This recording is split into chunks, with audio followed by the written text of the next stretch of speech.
Deep voice shout. Abunay. Guy. Lancet ako. Sa katahimikan ng ospital, may pusong lumalaban sa dilim. At may mga kapatid na hindi sumuko. Tahimik ang kwarto, ilaw malamlam. Nangangata ng kapatid ko, pagod na sa bantay. Time machine na tumutunog parang tibok ng oras. Ako'y nakahiga sa mundong walang boses. Hindi ko maigalaw kahit daliri, parang nakakulong sa madilim na silid. Pero sa likod ng katahimikan na ito ay pang may maboses na patuloy kong naririnig. Kuya kung naririnig mo kami, lumabang ka. Bulong ng bunso habang luhay tumatama sa sahig ng ospital na malamig, habang dasal nila'y umaakit sa langit. Hintay kong nalangar nila, naririnig ko lahat.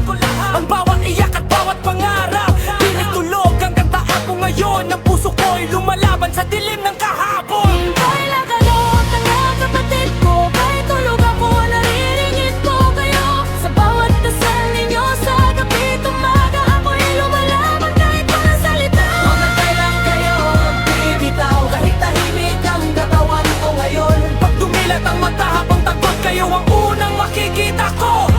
Sa tabi ng kama may rosaryo, mga kamay ninyo'y magkadikit sa dasal. Hindi kayo umalis kahit isang araw, kahit pagod na ang puso at katawan. Naaalala ninyo mga araw sa kanto, mga tawanan nating walang preno, mga pangarap na sabay nating binuo. Ngayon kayo'y nagbabantay habang ako'y tulog. May ulan sa labas ng bintana, para mundo na unti-unting nawawala. Pero kayo'y nandito pa rin sa tabi, mga sundalong hindi sumusuko sa gabi. Kung kaya ko lang sumigaw ngayon, sasabihin kong naririnig ko kayo. At bawat luha na tumutulo sa sahig ay apoy na nagpapalakas sa dibdib. Hintay lang kayo, mga kapatid ko. Hindi masasayang ang luha ninyo. Ang bawat gabi na kayo'y nagbabantay, ay dahilan kung bakit ako'y lumalaban.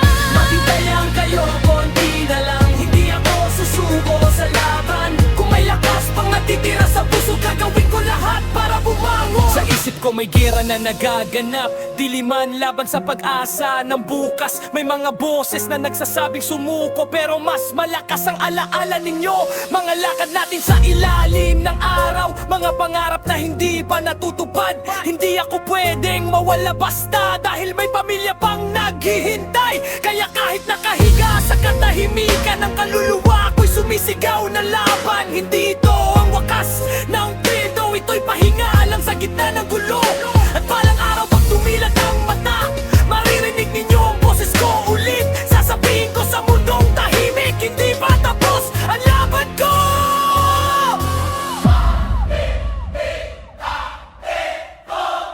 May liwanag sa dulo ng dilim, parang may pintong bumukas sa isip. Naririnig ko ulit ang boses ninyo, mas malinaw kaysa dati. Kuya, umuwi ka na, parang hagdan pabalik sa buhay. Ang babatawag ninyo sa pangalan ko, unti-unting bumabalik ang lakas na matagal kong hinahanap sa loob. Kung nagkapangulang ako ngayon, yayakapin ko kayong mahigpit.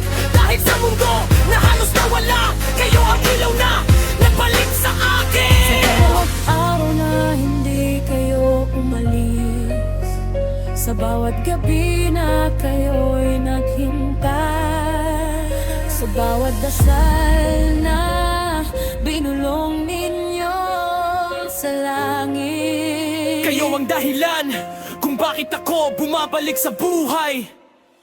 Maghintay lang kayo, mga kapatid ko. Malapit na akong bumangon sa mundo. Ang bawat dasal ninyo ay ilaw sa dilim na gumagabay sa aking pagbalik. Maghintay lang kayo, konti na lang. Maririnig ninyo ang boses ko. At kapag tumilat ang mga mata ko, kayo ang unang yayakapin ko. Sa katahimikan ng ospital, may pamilya na hindi sumuko. At minsan, ang pagmamahal ng kapatid ang gumigising sa pusong halos tumigil. Abunay, Gaijin Lancet Tahusa.